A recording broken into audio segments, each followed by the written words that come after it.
আসসালামু আলাইকুম বন্ধুরা, সকলকে ওয়েলকাম জানাচ্ছি আজকের পর্বে। 1 কাপ চিড়া আর ঘরে থাকা উপকরণ দিয়েই তৈরি করে নিয়েছি দুর্দান্ত স্বাদের একটা নাস্তার রেসিপি।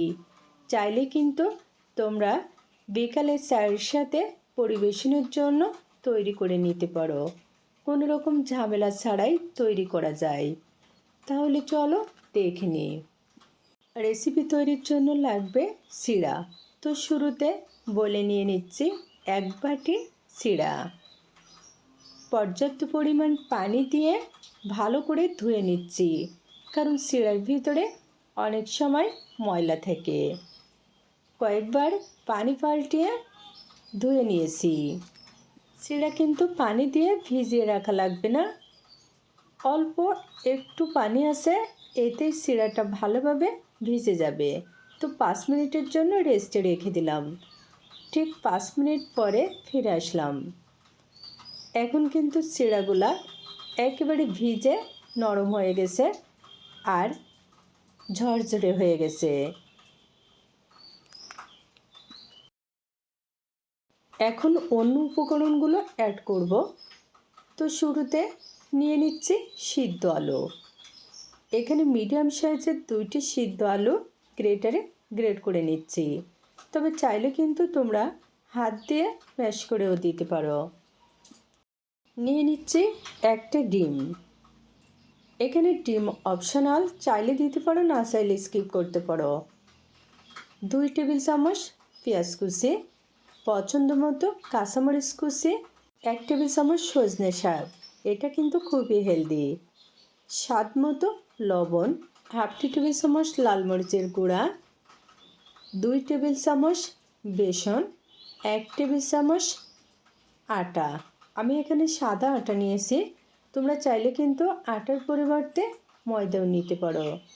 এখন সব উপকরণগুলো ভালো করে মাখিয়ে নিচ্ছি। আর হ্যাঁ, এখানে কিন্তু কোনো রকম এক্সট্রা পানি লাগবে না। একটু সময় নিয়ে মাখিয়ে নিলে দেখবে যে মিশ্রণটা ডোর শেপে চলে এসেছে। মিশ্রণ রেডি। এখন হাতের তালুতে সামান্য তেল মাখিয়ে নিয়ে নাস্তা তৈরি করে নিচ্ছি। এখানে আমি আমার পছন্দ মতো নাস্তাটা এরকম লম্বা শেপে তৈরি করে নিচ্ছি। তবে তোমরা চাইলে কিন্তু তোমাদের পছন্দ মতো যে কোনো শেপে তৈরি করে নিতে পারো। নাস্তাগুলো তৈরি করা কিন্তু একেবারে সহজ, শুধুমাত্র একটু ভালো করে দেখলে যে কেউ খুবই সহজে আজকের এই নাস্তাটা তৈরি করে নিতে পারবে। সবগুলো নাস্তা একইভাবে তৈরি করে নিয়েছি। এখন ভাজার পালা, আর এর জন্য প্যানে নিয়ে নিচ্ছি পরিমাণ মতো সাদা তেল। তেল ভালোভাবে গরম করে নিয়ে এখন একে একে নাস্তাগুলো দিয়ে দিচ্ছি। আর হ্যাঁ, এই পর্যায়ে কিন্তু চুলার আঁচটা মিডিয়ামে রাখতে হবে। 3 থেকে 4 মিনিট ভাজার পরে এখন উল্টে নিচ্ছি।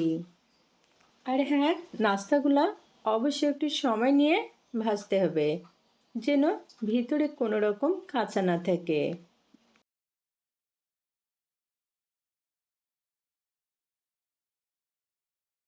বেশ কয়েকবার উল্টে পাল্টে ভেজে নেওয়ার ফলে নাস্তায় কিন্তু দারুণ সুন্দর কালার চলে এসেছে, আর সেই সাথে ভালোভাবে ভাজা হয়ে গেছে। তো এখন তেল ছেঁকে তুলে নিচ্ছি। বন্ধুরা, অল্প উপকরণে ঝটপট মজার একটা নাস্তার রেসিপি তোমাদের সাথে শেয়ার করলাম। যদি ভালো লাগে অবশ্যই তৈরি করে দেখবে। আজকে আর নয়, অন্য কোনো দিন দেখা হবে অন্য কোনো রেসিপি নিয়ে। আল্লাহ হাফেজ।